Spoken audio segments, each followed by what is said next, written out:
What is going on, everybody? My name's Earl here, and it has been quite some time since I've uploaded any computer related videos, and I'm gonna go ahead and explain a lot. But first things first, what this is actually, it shows the name right there. This is the original MacBook Air, the very first one, the 2008, and I believe this one had a couple of issues. I haven't really touched this since May, the last time I've done anything computer related videos, and there's a very good reason for that. We're gonna go ahead and open this thing up.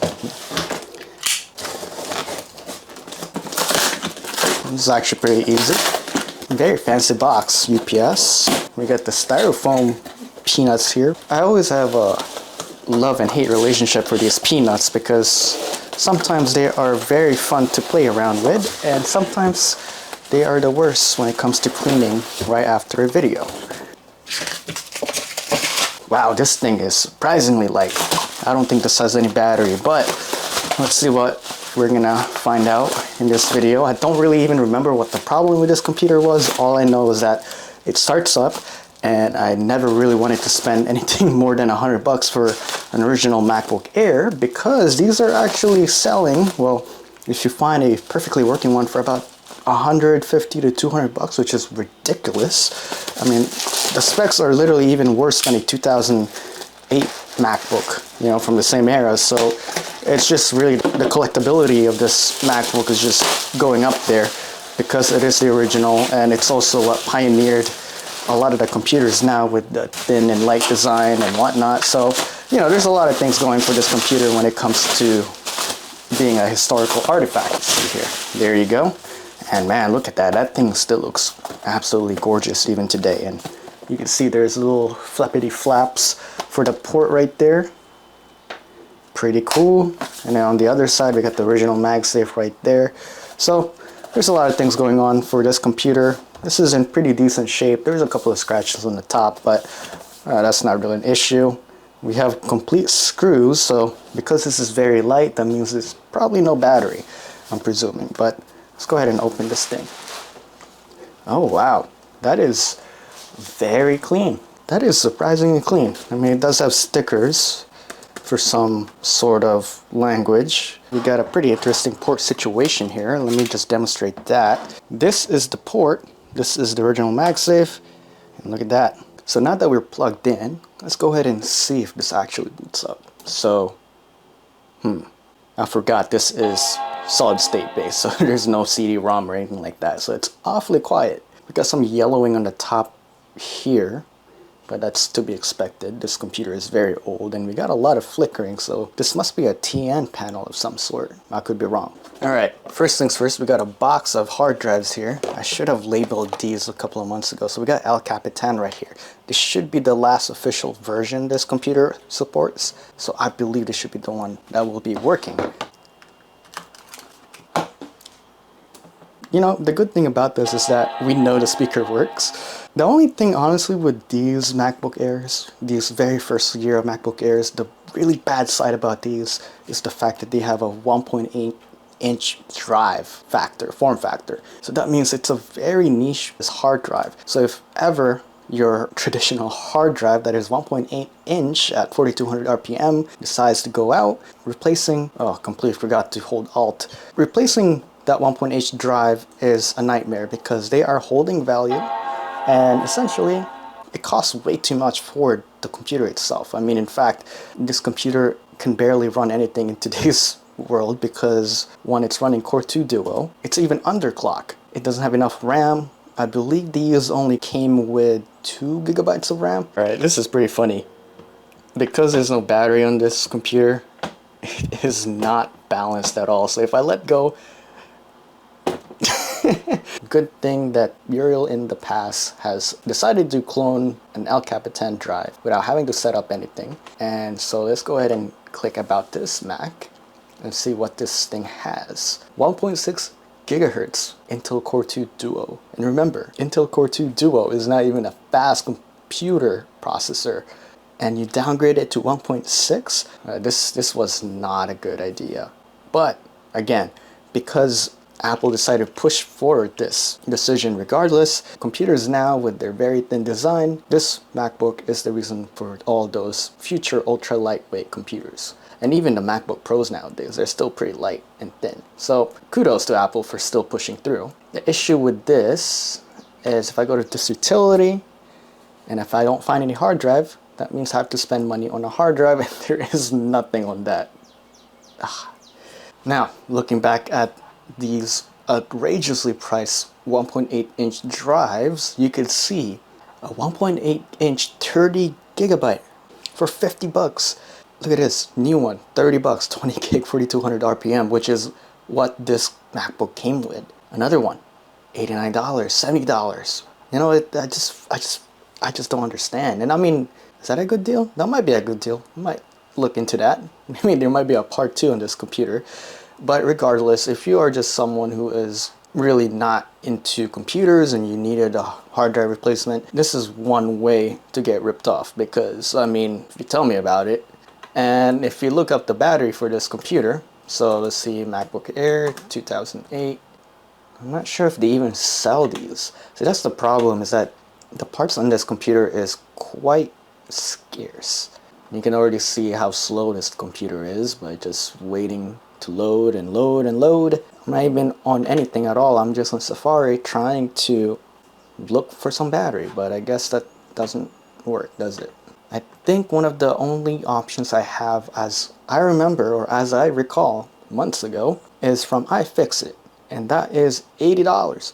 If you add it all in all, it's more than $200 if you really find a good spec model. And I think this is not even a good spec. I think there's a 1.8, if I could look that up actually. This is what I have. This is the 1.6, the original one, with 2 gigabytes of RAM, and supposedly came with 80 gigabyte hard drive. But I'm also presuming because this computer does not have any hard drive, the previous owner probably sold it because it costs more than the laptop itself combined, which is hilarious. And this is the upgraded option, which is a BTO, built to order, or built to configure. Still 2 gigabytes of RAM, but we have an upgraded CPU 1.8, and then we got a 64 gig SSD, which would be very ideal in today's world. But again, you're also limited to that 2 gigabytes of RAM. And that's clearly not enough for web browsing today. Even YouTube or anything like that. Unfortunately, that is not possible. But we are full of possibilities. So we're gonna go ahead and go to YouTube on Safari. That is, I believe, was last updated in 2017 for El Capitan. With the power of possibility, let's go ahead and see if this even works. It's been a minute now and it is still loading. You can see this is running off a hard drive. On top of that, this is on a USB 2.0 interface. So it is very subpar when it comes to performance, very slow.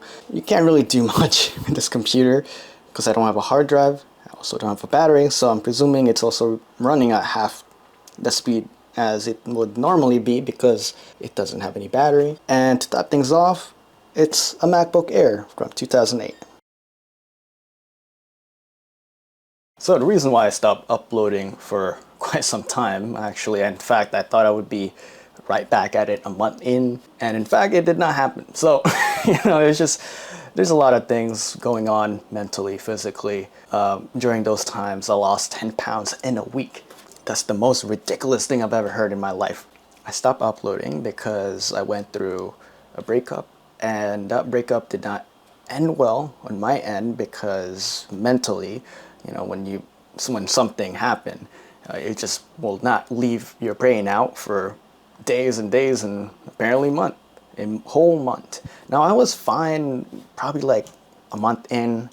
It's just the fact that I also had to catch up with all my other projects. So this isn't really my full time at all, completely. I barely make money on this YouTube. I just like doing it because it's fun.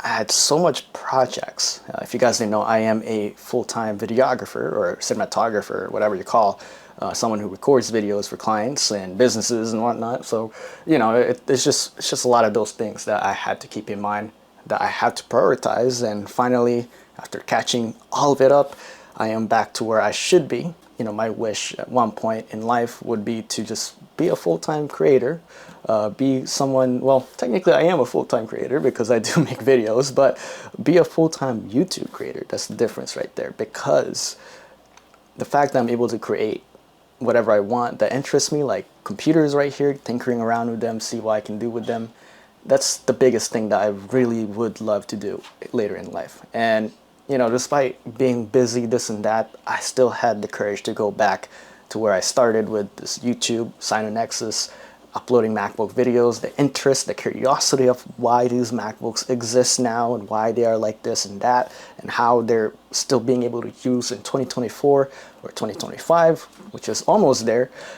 That's the best part about why this channel existed. And, you know, it was so hard for me to just get back to where I started like that in a snap, because I felt like I lost everything. It felt like I lost so much momentum in my life that I thought I was heading on. And, you know, it's just when you hit the lowest of the low, physical things, material things, all of those does not matter. What matters is you being able to stand up for yourself, you being able to get back on your feet slowly. I mean, I'm 2 months in after what happened, and the fact that I'm able to get back at this, slowly enjoy this again, despite me forgetting a couple of things that are quite important. Like, they had WWDC not too long ago, and they had a whole new macOS version release. See, that's how you know I am so out of it. But I am willing to get back at it, because this is gonna be my new passion. I am gonna be uploading slowly more and more and more until I get back to my feet. And I actually am already back on my feet with my main job, but you know, I really want this to be my also main job, because it's such a fun thing to do. Tinker around computers, I mean, who could say yes to that, or who could say no to that? I enjoy it. I enjoy opening these computers. That's why I have all these parts in the world resting on my desk. But yeah, that's essentially it. I am very grateful for my friends and family after what happened, because it felt like it was the end of it. You know, it felt like I did not know where to go, where to head, where this and that. But yeah, still healing, still growing out of it, still doing this, because it takes time. You're never gonna agree with that, but I am very well accepting everything. And that's why I am now able to get back to where I came from, and that is starting this MacBook series again. But anyway, that pretty much does this video, guys. I really, you know, I can't do much with this computer, so this might be clickbaity to some people, but I am gonna make sure on the title the reasons why I'm just uploading now instead of 2 months ago. So I hope you guys enjoyed all the videos in the past I made, because I will be making more, and I am so excited because it's never the end. It's so exciting. I am super excited for what things to come. And in fact, I even have a new lens for this whole setup. So, you know, this is the best thing that's ever happened to me, and I cannot wait to show you guys more. Anyway, I hope you guys enjoyed this video. Don't forget to leave a like, comment, and subscribe. I'll see you guys later.